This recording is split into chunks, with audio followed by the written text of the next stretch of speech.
አሰላም አለይኩም ወራህመቱላሂ ወበረካቱ። ውድና የተከበራችሁ ተመልካቾች እንዴት ናችሁ? ደህና ናችሁ ወይ?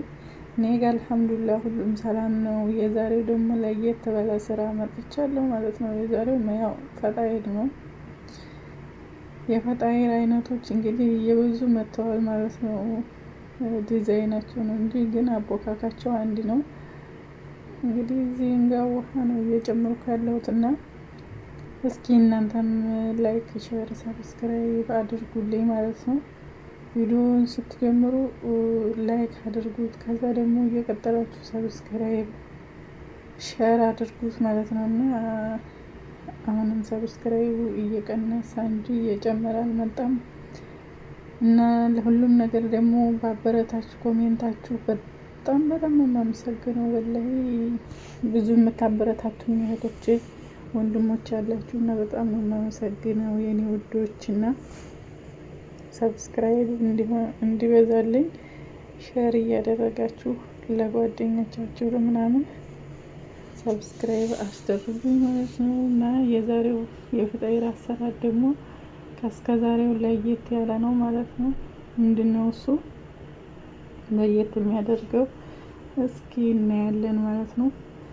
እና በተረፈ በየትም ሀገር ያላችሁ እህቶቼ ወንድሞቼ አላህ ሰላም ይስጣችሁ፣ ሀገራችንን ሰላም ያደርጋት ማለት ነው እና የዛሬው አሰራር ደግሞ ይሄንን ይመስላል ማለት ነው። እንግዲህ ማብካቱን ነግሬያቸዋለሁ ከካሜራ ጀርባ ብያለሁኝ እና ደግሞ ትናንትና ማለት ነው ካሜራማን ምናምን ባልኩት ላይ ግልጽ ያልሆነላችሁ ካላችሁ ካሜራማን አባባሌ ያው ጓደኛዬ ነበረች ማለት ነውና በትናንትናው ቪዲዮ በሰራሁት ቪዲዮ ካሜራማን አለ ምናምን ባልኩት እንግዲህ እኔ እየሰራሁ ያለሁት መዳም ቤት ነው ማለት ነው እና የጉራ የምናምን እንዳይመስላችሁ ማለት ነው። ምክንያቱም በውስጥ የጠየቃችሁ ሰዎች ስላላችሁ ማለት ነው እና ያ ሰው በውስጥ ቢጠይቀኝም ያኔ ሰምታችሁ ዝም ያላችሁ ልትኖሩ ስለምትችሉ ግልጽ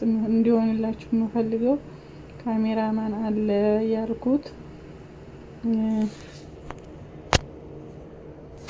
ጓደኛዬ ነው ማለት ነው እና የምትቀርጸኝ ጓደኛዬ የነበረች እና ብዙ ግልጽ ያልሆነላቸው ሰዎች በውስጥ ጠይቀውኛል ማለት ነው። ካሜራማን ያልሽው ምናምን ብለውኛል እና ጓደኛዬ ነው ማለት ነው። እሷም ደግሞ ትናንትና ቪዲዮ ላይ ከስር ኮሜንት አድርጋላችኋለሁ እየገባችሁ እዩት ማለት ነው እና በነገራችን ላይ ሁልጊዜ ማለት ነው የሰውን ማለት አንድ የተናገረውን እንትን ሳይሆን በቃ የሚሰራውንም እስኪ እንመልከት ማለት ነው እና እኔ በሰራሁት ቪዲዮ ብዙ የሚያስተምሩ ነገሮች ሰርቻለሁ በራሴ አቅም ማለት ነው እና ግን ያንንም በደንብ እዩ ማለት ነው። አንድ ሰው ያለውን ወደ ሌላ ነገር ዘወር አድርጋችሁ ብቻ ሳይሆን በቃ ያ ሰው በሚሰራው ቪዲዮ ላይ ምን አይነት ስራ ነው የሚሰራው ብላችሁ ስራው ላይ ትኩረት ብታረጉ ማለት ነው እንደዚህ አንዳንድ ነገሮችን እንትን አትሉም ማለት ነውና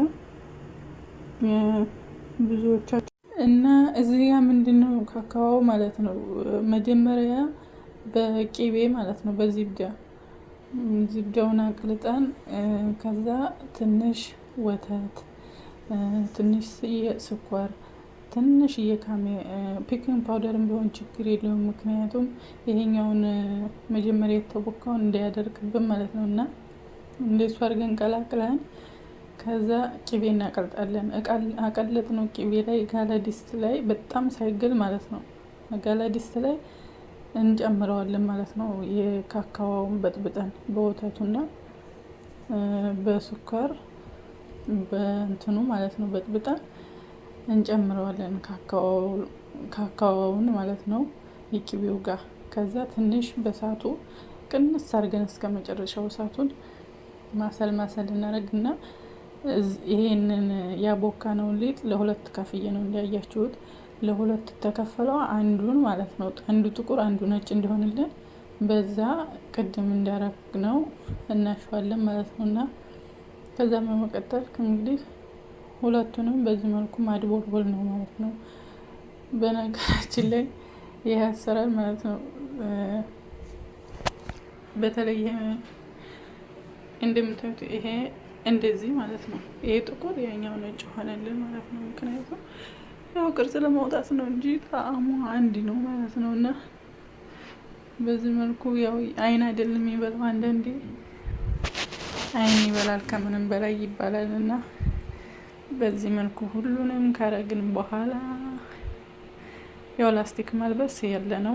እንደዚህ ስናደርግ ማለት ነው ምን ትዝ አለኝ መሰላችሁ? ድሮ ህፃን ሆነን እቃ ስንጫወት ጀበና ምናምን የምንሰራበት ጭቃ እና ጀበና ምናምን እየሰራን የምንጫወተው እቃ ነው ትዝ ያለኝ ይሄንን ሳድቡለቡል ማለት ነው። እና በነገራችን ላይ የአረብ ሀገር ስራ እንደ ጨዋታ ቁጠሩት ማለት ነው። ተመልከቱ እንግዲህ እንደ ገመድ ፍትል ሲደረግ ግን ያምራል በጣም። እዚህ ጋር ግን በጣም አጣብቁት ቁንጥጥ እያደረጋችሁ፣ ምክንያቱም በኋላ ፍትት እንዳይል ፍሩን ውስጥ እሳት ሲነካው። በቃ እንደዚህ በዚህ መልኩ በጣም ነው የሚያምረው በነገራችን ላይ በጣም ማለት ነው። ሁሉም ነገር ግን እጅ ነው የሚፈልገው። ዋናው ነገር ዱቄቱ ከታሸ ችግር የለውም ማለት ነው። እና በዚህ መልኩ እንደምታዩት እንግዲህ በጣም ነው የሚያምረው ገና ሲያዩት ራሱ። እዚህ ጋር ጥብቅ ካላለ መጥፎ ነው፣ ይፈታል በኋላ ያወርዳል ማለት ነው። እንትን ውስጥ ፍሩን ውስጥ ሲገባ ስለሚያዋርድ እንዳይፈታ በዚህ መልኩ እናደርገዋለን ማለት ነው። እና ጥብቅ እንደዚህ ቁንጠጥ ከዛኛው ጋር እንዲያያዝ ማለት ነው። ቁጥር ነገር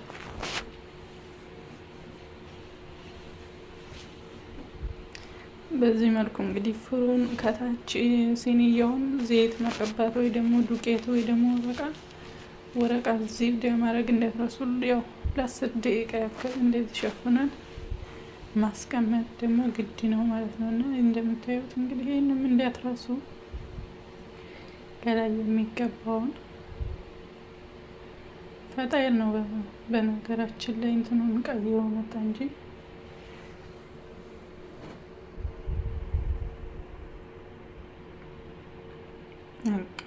ከላይ ብቻ ነው ወዴታይ እንዳይወርድባችሁ። ከዛ 250 ላይ እናደርገዋለን። 300 ምናምን ያለው ፍሩን ካላችሁ መጥፎ ነው ማለት ነው፣ እንትን ይልብናል።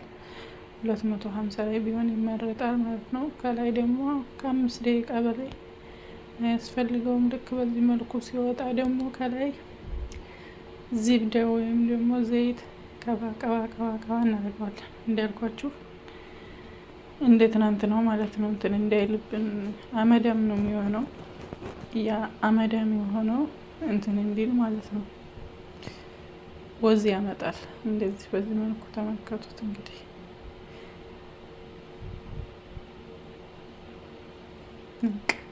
ግን ይሄ በነገራችን ላይ ማለት ነው ዋናው ነገር የዱቄቱ መታሸት ነው።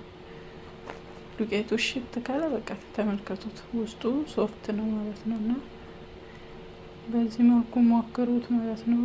እኔንም ላይክ፣ ሼር፣ ሰብስክራይብ እያደረጋችሁ አበረታቱን። እንግዲህ በዚህ መልኩ የዛሬው ቪዲዮ ተጠናቋል።